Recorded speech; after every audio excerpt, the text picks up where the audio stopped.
Luters, eles que lutem no ar, hoje com uma entrevista exclusiva, maravilhosa. Mas antes, vou apresentar de novo a minha parceira de sempre. Tudo bem, Nath? Tudo bem? Boa noite, gente.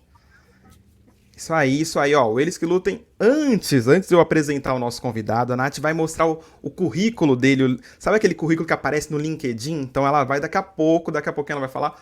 Mas antes, deixa o like, já comenta, compartilha, porque isso ajuda a galera, esse vídeo chegar mais na galera, ser divulgado pelo YouTube, ser recomendado. Então, por favor, não custa nada. Eu não tô te pedindo Pix, tô te pedindo uma curtidinha e um comentário. Nath, por favor, apresente esse convidado, que é o melhor da história do Eles que Lutem, e olha que eu não falo isso sempre, hein?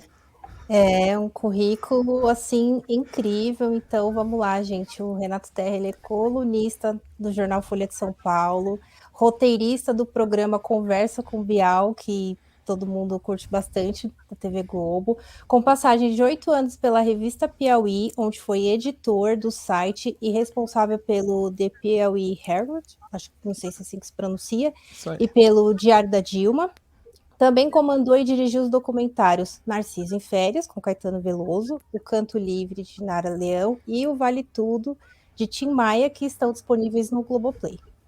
Exatamente. Seja bem-vindo, Renato Terra, beleza? Beleza, gente. Obrigado pelo convite. Estou aqui à disposição de vocês. Muito feliz aí com essa apresentação. Obrigado. Maravilha. Já vou começar aqui perguntando uma coisa, Renato, porque assim, como é contar essas histórias que já foram contadas diversas vezes, por exemplo, Tim Maia, né? Caetano Veloso na ditadura, Nara Leão, são grandes personagens. Como contar essas histórias de uma forma diferente?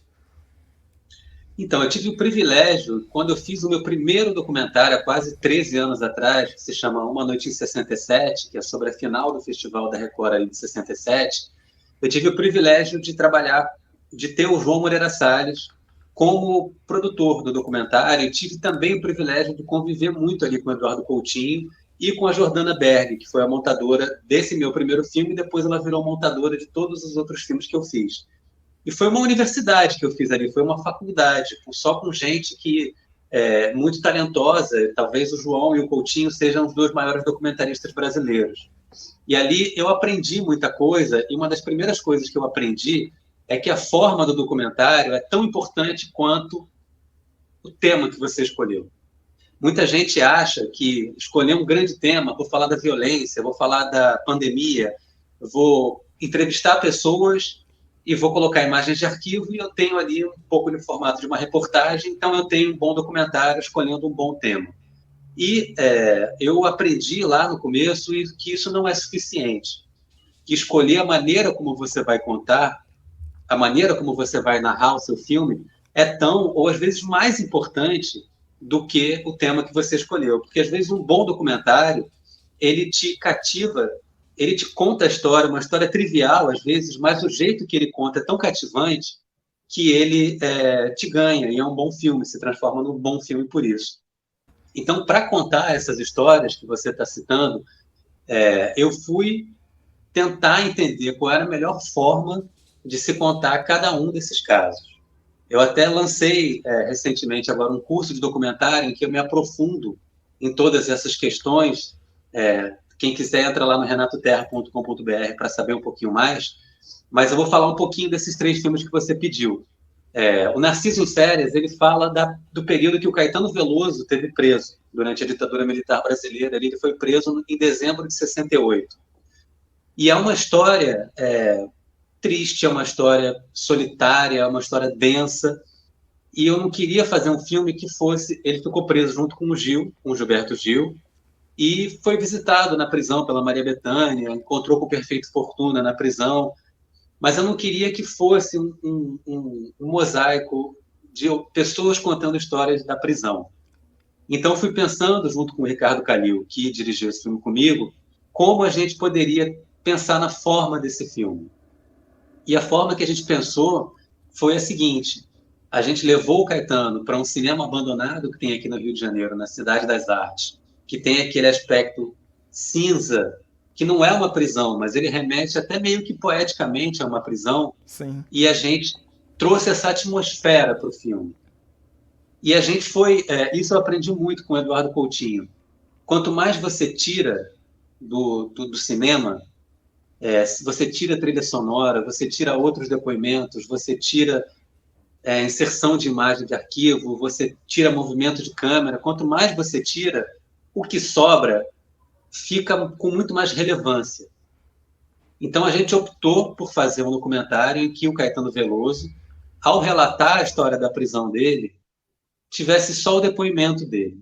Por quê? Porque aí o jeito que o Caetano conta, você entra na atmosfera do Caetano Veloso contando aquela história.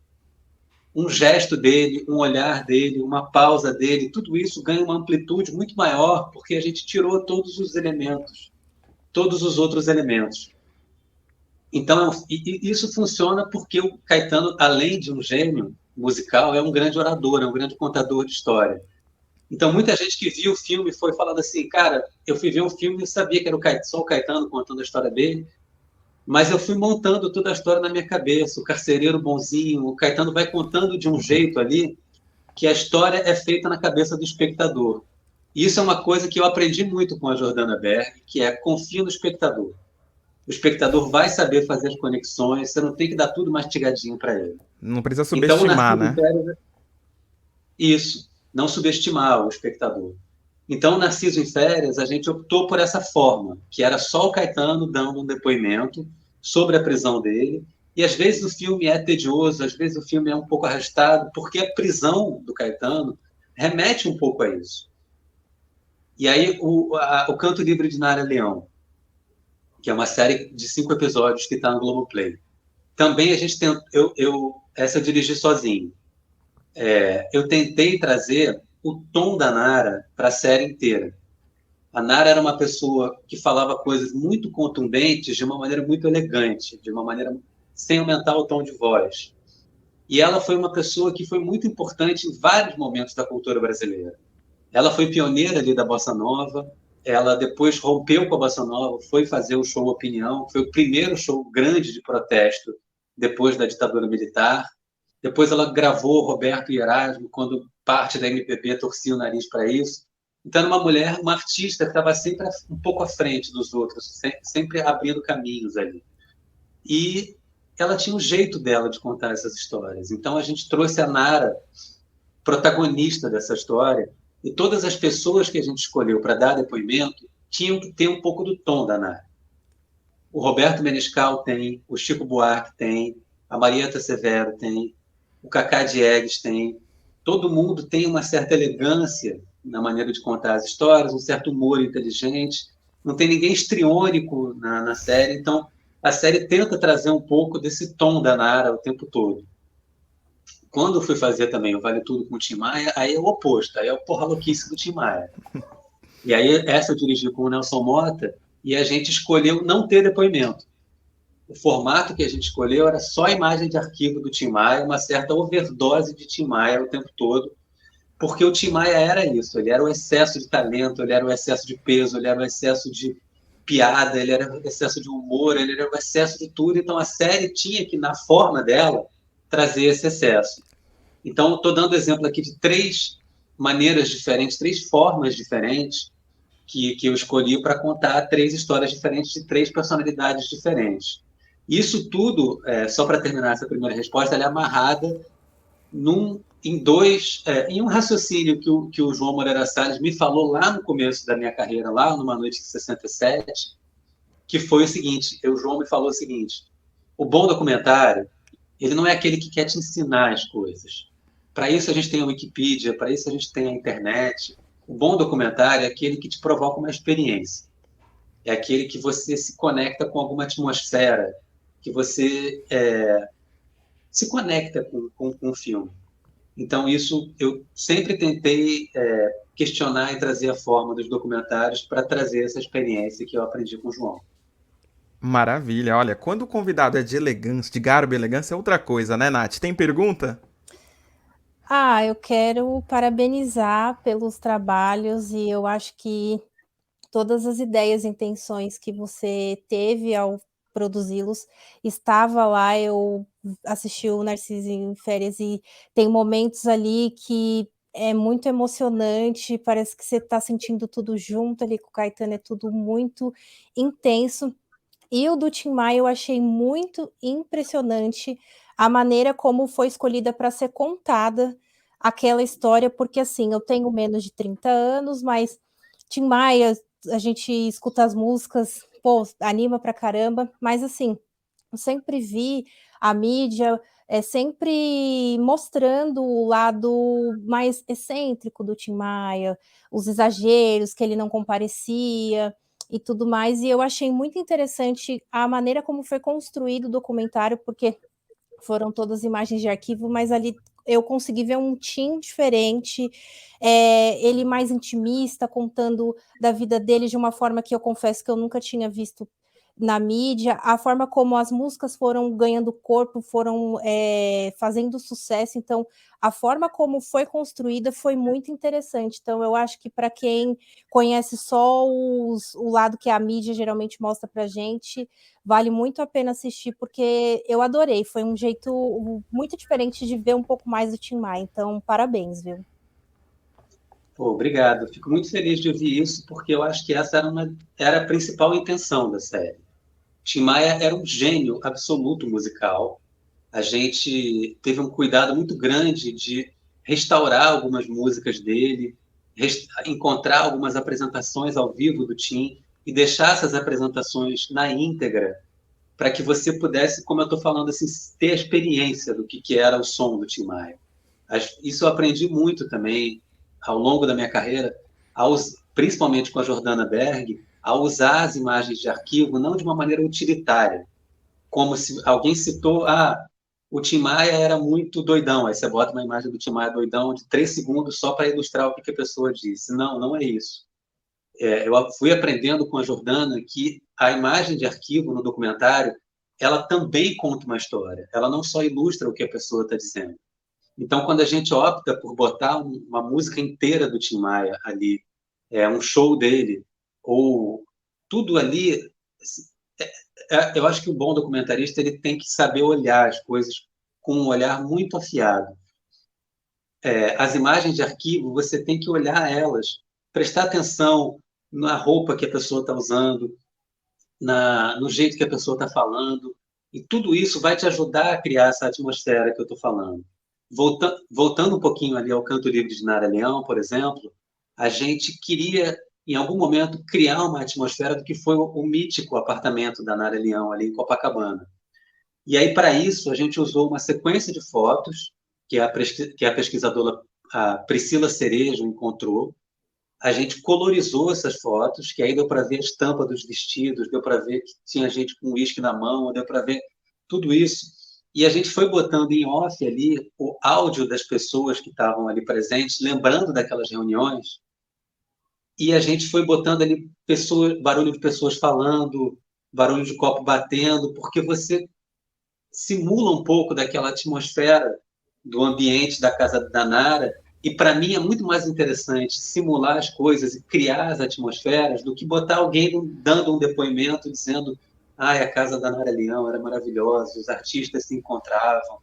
Você conseguir construir em cenas isso de alguma maneira é muito mais interessante, muitas vezes, do que um depoimento. Então, essa série do Tim Maia, eu tentei o tempo todo criar cenas, criar momentos, e muito musical, com muito humor, que eu acho que eram duas características do Tim Maia. Eu acho que quem não ri nos primeiros 5 minutos da série ali tá morto por dentro, porque o Tim Maia era muito engraçado.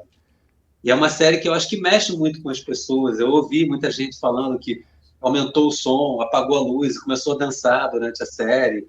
O Tim tinha isso, assim, ele é explosivo, ele trazia isso. Eu fico muito feliz de ouvir esses depoimentos e fico muito feliz de ouvir o que você falou, Nath, que a série É, trouxe o Tim foi, Maia para você que você não conhecia. foi muito legal, assim. Enfim, eu não vou cansar de elogiar, porque foi uma forma muito bacana de apresentar o Tim, e também uma coisa que eu comentei com o Gabs é de músicas em inglês, que eu também não tinha conhecimento dele cantando em inglês, então acho que a gente sempre vai lembrar dos grandes sucessos, então eu acho que assim foi outro ponto muito interessante também. É verdade, assim, o trabalho do Renato, assim, Sem querer ser pretensioso definindo o trabalho, mas geralmente a sua equipe tem um trabalho de pesquisa que ela vai muito além desse ilustra, que é simples, né? Que a gente vê muito no jornalismo, mas no documentário vocês vão a fundo nessa pesquisa. Pro documentarista, Renato, ali é o pote de ouro, a pesquisa, encontrar o que ninguém ainda viu, porque no documentário do Tim Maia tem muita coisa que a gente não viu, né? Muitas imagens de arquivo da própria família do Tim Maia, né? Ali tá o ouro mesmo? Eu acho que primeiro, dependendo da forma que você estabelece para o documentário, isso é o ouro. É uma das minhas paixões, o arquivo. Mas você tem que primeiro estabelecer qual vai ser a forma do seu documentário. Narciso em Férias, por exemplo, não tem nenhuma imagem de arquivo. Mas eu gosto muito eu amo encontrar uma película, ir na Moviola, ver essa película, depois acompanhar a digitalização disso, ir em acervos. No caso do Tim Maia, a gente contou de novo com a Priscila Cerejo, que é uma grande pesquisadora, e a gente vibrava junto a cada imagem inédita que ela encontrava. Ela encontrou, por exemplo, um rolo de película no Mercado Livre, de um show da Ródia de 1970 ou de 1960, que tem o Tim Maia, tem o Jorge Benjor, tem a Rita Lee, tudo isso inédito, e alguém tinha uma película em casa, um rolo de película em casa, vendendo sem saber o tesouro, na minha opinião, que É. tinha ali. E ela encontrou várias coisas inéditas, e nesse caso do Tim Maia também teve o caso da gente ter a parceria do Carmelo Maia, filho do Tim, Sim. que tem um museu do Tim Maia, ele guarda as roupas do Tim, eu fiquei arrepiado, assim, quando ele abriu o armário e via aquela camisa azul, cheia de purpurina que o Tim usava, e Clássico, ele né? tem um acervo clássico, e ele tinha um acervo de VHS na casa dele, tinha umas 400 VHS, que eu amei também ver. A gente levou num lugar aqui no Rio de Janeiro chamado Videocheck, que eles limpam as fitas VHS com produtos químicos para ela durar mais e para ela ter uma qualidade melhor, e vão digitalizando. A gente digitalizou umas 300 fitas. E eu fui vendo ali também momentos íntimos do Tim, coisas que ninguém tinha visto ainda. O Tim recebendo crianças do lado de Narcisa na casa dele. Era um lado do Tim que ninguém conhecia. Então, para mim, sempre ir no Conversa com o Bial, eu amo fazer isso também, entrar no arquivo da Globo, descobrir alguma coisa, uma película que estava lá escondida, que eu vou lá, digitalizo. Eu amo fazer esse tipo de coisa, assim, é uma coisa que eu adoro fazer. Não, é sensacional. E eu conheci seu trabalho por Narciso em Férias logo quando lançou. Foi. E assim, uma coisa que eu fiquei louco é porque eu sempre gosto muito de olhar os créditos, né? Quem é o roteirista, quem é o diretor. E o que me chamou a atenção foi como que só uma pessoa falando, nesse caso, essa pessoa era só Caetano Veloso, tá? Mas como retirar esses depoimentos tão fortes, assim, eu queria saber como você faz para conseguir retirar. É o entrevistado, é a pergunta, é a história em si, como deixar a pessoa à vontade, porque numa entrevista a gente tem essa preocupação, né, Nath? Como a gente vai deixar o Renato à vontade para ele dar um depoimento que vai dar um bom corte, que vai ser interessante, instigante para a audiência. E aí, como fazer isso no documentário? A entrevista para documentário, ela é diferente de uma entrevista para jornalismo, e ela é diferente de uma entrevista para TV, ela tem uma especificidade só dela. Eu falo disso bastante ali, uso exemplos no curso de documentário, vou analisando isso em vários outros filmes, analiso bastante o método do Eduardo Coutinho, que é o grande entrevistador do cinema brasileiro, mas eu fui aprendendo, principalmente ali no começo com o João Moreira Salles e com o Coutinho, que a entrevista para documentário ela tem que criar cenas. Então, das primeiras coisas que o João me ensinou foi: Renato, não leva uma lista pronta de perguntas. Você tem que olhar no olho do entrevistado e estar prestando atenção em tudo que está acontecendo. Às vezes, um gesto do entrevistado, uma pausa, um silêncio, é uma cena. Um silêncio, muitas vezes, é uma cena muito potente. E você tem que estar muito atento ao silêncio. Tem que estar muito atento a tudo que está acontecendo e fazer perguntas muito precisas e curtas, muitas vezes, para levar a entrevista para um lugar. É muito difícil essa mecânica, e por isso que você não leva uma lista de perguntas. Eu faço uma pauta. Narciso em Férias, por exemplo, eu e o Ricardo Calil, a gente fez uma pauta de perguntas. Eu li 40, 50, 60 vezes até isso estar introjetado em mim, para na hora da entrevista eu jogar isso fora. Eu sabia a ordem de perguntas, sabia o que perguntar, mas eu estava muito atento ao que o Caetano estava falando e como ele estava falando. E o Eduardo Coutinho dizia uma coisa também maravilhosa, que o bom entrevistador de documentário muitas vezes é uma criança que pergunta o que, como assim? E às vezes você vê que a pessoa terminou um assunto, está ali quase debruçado na beira do abismo ali para contar uma coisa maravilhosa que se você perguntar, como assim? A pessoa vai e te dá ela, e isso cria um vínculo com a pessoa também, de que o entrevistado entende que você não está ali para cumprir uma lista de respostas que você quer que ele dê. É uma conversa. Acaba virando uma conversa. E na conversa acaba criando essa intimidade, acaba criando cenas. E também ao longo do tempo assim eu fui descobrindo que existem outros métodos para você criar coisas que só acontecem diante da câmera numa entrevista. Tem um documentário que eu fiz que se chama Fla-Flu 40 minutos antes do nada, que é sobre o Fla-Flu, mas é um filme que fala muito mais de paixão do que de futebol.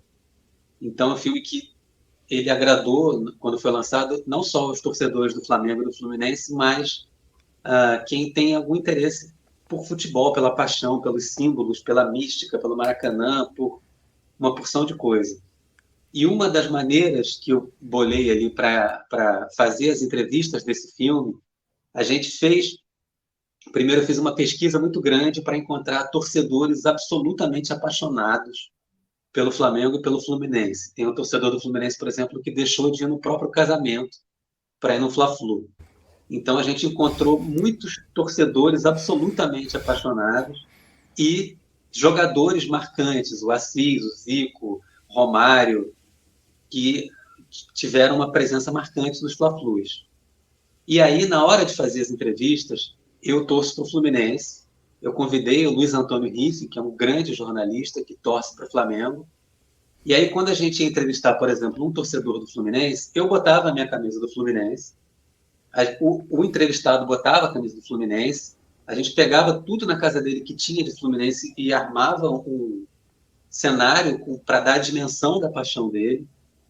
E a entrevista ali eu fazia dois apaixonados. Eu não era uma entrevista técnica, era uma entrevista sacaneando o Flamengo, brincando, essa paixão de torcedor, botando pilha. E aí, sem avisar o entrevistado, a gente falava assim, olha, agora vai ter uma segunda parte da entrevista. Aí entrava o Riffe por trás dele com a camisa do Flamengo e sentava. Ixi. Só o fato de uma pessoa com a camisa do time oposto sentar, sem dizer nada, já é uma imagem. Como é que se filma a paixão, né? Eu acho que essa é uma das maneiras de você filmar a paixão.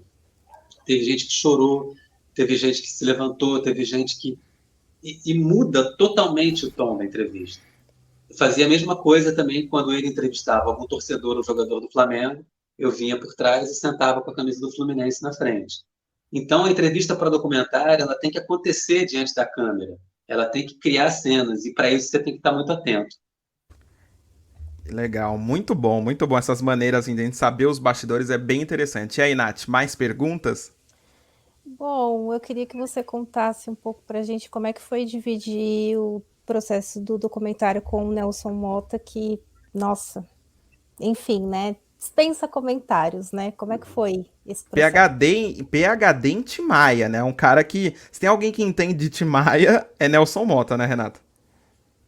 É o Nelson Motta e o Carmelo Maia, filho do Tim também, Sim. que conviveu com o Tim muito, entende também muito do Tim. Mas eu sempre fui fã do Nelson Motta. Teve uma época da minha vida que a minha meta era fazer coisas parecidas com o Nelson Motta. Escrever letra de música, fazer roteiro, fazer a presença dele. Então, trabalhar com ele foi meio que uma realização de um sonho para mim. E ele é uma pessoa muito boa de trabalhar, além de ser muito culto, muito inteligente. Ele é aquele tipo de pessoa que quer que as coisas deem certo. Se apresenta um problema para ele, ele fala: não, não, calma, vamos pensar, e apresenta uma solução. Se apresenta uma dúvida para ele, ele vai lá e te incentiva a encontrar um caminho. É um cara muito positivo, é um cara que quer que as coisas deem muito certo. Foi uma parceria assim, que eu tenho muito orgulho de ter trabalhado com o Nelson, e, e eu acho que a gente fez uma parceria que eu espero que a gente volte a trabalhar junto agora em outras coisas. O quanto antes, porque a gente gostou muito dessa parceria. E assim, né? Eu acho que o auge da pessoa que se deu bem na vida é aquela pessoa que fala assim: ah, eu vou esperar a coluna do Nelson Mota aqui no Jornal da Globo, porque, né? Pra mim é o É, auge, assim. Quando eu falo isso, eu me sinto mais culto. Parece que eu li 317 livros em um segundo, assim. Você falando desses personagens, né? O Caetano Veloso, a Nara Leão, o Tim Maia, né? São grandes personagens brasileiros. Tem algum personagem por aí atualmente que você tem vontade de contar a história? Tem vários. Zeca Pagodinho, Roberto Carlos. Tem muitos. Jorge Benjor. E outros também. O meu grande desejo é fazer, infelizmente ele já faleceu, mas é fazer um grande documentário sobre o João Gilberto. Acho que o João Gilberto é um dos grandes gênios da história do Brasil. Tem um jeito de. Ele mudou a música brasileira. Todo mundo que veio depois, Caetano, Gil, Chico, Tom Jobim, teve a carreira absurdamente influenciada pelo João Gilberto. Ele criou uma maneira de se tocar violão, ele tinha um jeito de atrasar o violão, ir com a voz e jogando isso que ninguém nunca soube fazer igual. Então, eu acho, e tinha uma personalidade cativante. Eu acho que ele é uma grande figura e eu adoraria fazer um documentário sobre ele, mas o que não falta, isso é uma sorte grande que a gente tem, o que não falta é gênio na música brasileira, assim, Djavan, e É. gente com Milton Nascimento, gente com uma vida riquíssima. E a gente tem acervos riquíssimos sobre essas pessoas, a gente é muito privilegiado, assim. Eu acho que a música brasileira é são meus heróis, assim, de certa maneira. E é um acontecimento, assim, é uma coisa grande no Brasil, que é uma coisa que deu certo. Assim, o Caetano fala muito isso, que o Brasil tem uma vocação para dizer algo novo para o mundo. E a gente vê que isso, em muitos caminhos, isso não dá certo, no caminho da política, no caminho da economia, né? Mas na música dá certo.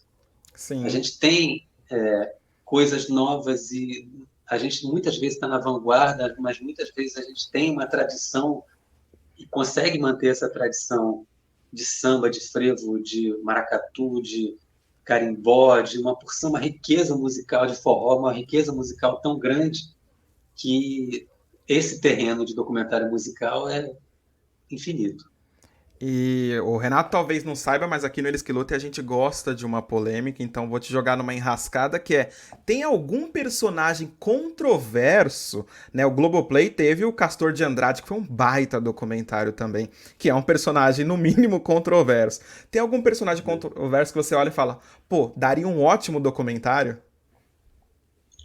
Eu fiz um documentário sobre o Carlos Imperial, que era um personagem ultra controverso, que o filme chama Eu Sou o Carlos Imperial, Sim. que contava mentiras em público para promover os filmes dele, que escolheu uma imagem de cafajeste, de machista, para aparecer na televisão. Ele tinha uma frase maravilhosa que era: somente a vaia consagra o artista. E era um cara muito, muito, muito, muito polêmico. E o filme traz essa polêmica, não é um filme laudatório que traz o Carlos Imperial como um santo. É um filme que mostra esses lados dele, mas ao mesmo tempo é um cara genial, é o cara que revelou o Roberto Carlos, é o cara que revelou o Erasmo, o Wilson Simonal. Ele tinha ali o Clube do Rock, ele foi revelando essas pessoas. Clara Nunes, ele teve uma importância muito grande na carreira da Clara Nunes. O Dudu França, ele fez músicas que todo mundo conhece até hoje. Nem Vem Que Não Tem, que o Simonal cantou. É. E ele tinha, como ele era polêmico, ele pegou músicas de domínio público e registrou como se fossem dele. Então, quando o Simonal canta Meu Limão, Meu Limoeiro, por exemplo, está no nome do Imperial. Então, é um filme que traz essa polêmica, que não santifica, não beatifica o Imperial, e é um filme que acho que responde um pouco isso, assim, de deixar um pouco a polêmica tomar conta. É isso aí, só a vaia consagra o artista. Por favor, critiquem a gente aqui nos comentários, que é sempre muito importante. Seguindo, eu concordo muito com essa afirmação. Nath, você tem mais perguntas? Já estamos no finalzinho aqui da entrevista, mas cabe mais umas. Eu queria que você contasse para a gente como que é o processo para desenvolver um documentário ou uma série direto para o streaming, se tem diferença, alguma diferença específica. Tem. Eu acho que quando você vai pensar uma série para o streaming, geralmente você pensa em episódios. E quando você vai pensar para o cinema ou para fora do streaming, você pensa em uma forma de filme. E tem uma diferença muito grande que eu acho que em primeiro lugar, o fôlego da ideia, da forma que você escolher, tem que ser adaptado. O documentário da Nara Leão, por exemplo, eu acho que dificilmente daria para fazer um filme que tivesse a abrangência, que tivesse a sutileza, que tivesse as pausas que a gente conseguiu fazer na série. O Narciso em Férias, por exemplo, como é muito cartesiano, assim, muito rígido na forma, eu acho que dificilmente sustentaria uma série. E a série, quando a gente pensa em episódios, quando eu penso nos episódios da série, eu tento fazer duas coisas simultâneas. Uma é ter uma coisa que eu chamo de um plano de voo da série, que é no tom daquele artista, no tom que eu estou querendo para aquela série. Então, a série do Tim Maia tem um tom, em todos os episódios, tem um tom histriônico, tem um tom porra louca, tem um excesso de talento, tem um excesso de humor. Na Nara Leão tem uma elegância, tem uma sofisticação, tem um humor, mas é um humor mais elegante, sofisticado. Então, tem que estabelecer, eu costumo estabelecer esse plano de voo para toda série ter uma forma. Mas, ao mesmo tempo, cada episódio da série tem que ter um começo, meio e fim, e tem que trazer uma experiência própria. Então, por exemplo, no primeiro episódio da Nara, que a gente fala de Bossa Nova, tem um tempo mais dilatado, tem aquelas imagens do Rio de Janeiro, ele te pega um pouco pela embocadura da Bossa Nova. O segundo episódio, que fala do show Opinião, ele já é mais duro, ele já é mais político, ele já é mais rápido, ele já é mais contundente. Mas tudo isso dentro desse tom da Nara. Então tem essa diferença, assim, de você pensar os episódios, cada um como se fosse um filminho, mas tendo um plano de voo que unifica eles. Maravilha, maravilha. Ah, como aqui o Eles que Luta a gente ama a televisão, né? O nosso carro-chefe, né, Nath? A gente quer saber do seu dia a dia ali no Conversa com o Bial. Por quê? Eu digo isso porque o Bial é o novo queridinho da televisão, né? O Conversa vai muito bem, o Linha Direta vai muito bem, o Som Brasil vai muito bem, a linha de documentários do Globoplay tem muito do time do Bial. Primeiro, né, o parabéns por isso, a você e toda a equipe, é muito competente. E como que é o dia a dia, né, trabalhar com essa equipe que está à frente de tantos projetos na Globo e sempre entregando qualidade sem deixar cair a peteca? Eu trabalhei muito tempo na revista Piauí, que é um time de jornalistas assim dos sonhos. Eu entrei lá, estava Dorit Harazinho, Mário Sérgio Conte, o Luiz Macluf, Daniela Pinheiro, Consuelo Diegues. Eu ficava ali quietinho, ouvindo as conversas e tinha uma coisa ali de estar num lugar que muita gente interessante, inteligente. E a redação do Bial, eu acho que é um pouco uma Piauí dentro da Globo. Eu estava vendo uma entrevista do Bial recentemente que quando ele o Jô se aposentou e abriu o espaço para ele fazer o programa de entrevistas, uma das primeiras coisas que ele fez foi procurar o Jô. E o Jô falou para ele: Pedro, os entrevistados variam, o que importa é quem está atrás da bancada, quem coloca a sua assinatura atrás da bancada. E o Bial entendeu isso. Ele falou: o Jô era um grande humorista e eu sou jornalista. Então, a marca que o Bial deixa no programa, é o jornalismo. As entrevistas são muito roteirizadas, tem uma pesquisa muito grande, e ele montou uma equipe muito, muito boa para isso. Ele montou uma redação com 10 pessoas, com grandes jornalistas ali, o Ricardo Calil, que dirigiu Uma Noite em 67, Narciso em Férias comigo, faz parte dessa equipe, e tem grandes jornalistas ali da imprensa brasileira nessa redação do Bial. E a gente tem uma reunião de pauta semanal, que a gente não só sugere entrevistados, como fala um pouco do andamento de cada um dos programas, e faz uma pesquisa grande, escreve um roteiro, encadeando as ideias, sugerindo um texto de abertura para o Bial, que ele sempre bota do jeito dele, ele escreve muito melhor que todo mundo ali, mas a gente sugere ali quais vão ser as perguntas e quando é que vai entrar um VT, faz uma pesquisa grande. E o Bial é impressionante, ele tem uma capacidade de trabalho que é insana. Ele tem uma capacidade de fazer muita coisa e fazer bem muita coisa. E ele trabalha muito, ele é muito esforçado, assim. Então, isso também motiva a equipe para estar sempre entregando mais. E a gente entrega esses roteiros para ele e ele lê tudo, lê a pesquisa, acrescenta com o conhecimento dele, mexe em tudo e ele costuma, geralmente, seguir os roteiros das entrevistas ali no programa. Maravilha, é o que o Jimmy Fallon fala, né? Por mais que seja o humorista ali, ele encabeça tudo, mas o ouro tá na redação, na galera que faz ali. E acho que o Bial tem essa vantagem, levando a galera para todos esses programas, né? Nath, a última pergunta pra gente liberar o Renato Terra aí, senão não tem conversa com o Bial, Nath. Bom, eu queria que você dissesse para gente, para todo mundo que está assistindo, uma dica ou alguma coisa, um macete de como ser um bom documentarista. O que você diria para quem deseja ser um documentarista ou quer seguir por essa linha? O que precisa ter para ser um bom Faça o documentarista? curso do Renato Terra. É uma das coisas que tá aqui no link da descrição pra galera se inscrever. Esse é um dos primeiras dicas. Tô certo, Renato? Sim, no curso eu detalho muito isso. Como pensar na forma, como a forma é tão importante quanto o conteúdo, como entrelaçar as duas coisas, como trazer elementos da ficção, elementos dos quadrinhos, elementos do desenho animado, elementos dos memes, tudo isso é muito saudável para o documentário, para pensar a forma do documentário, para expandir o documentário. Isso ao longo dos anos foi sendo feito.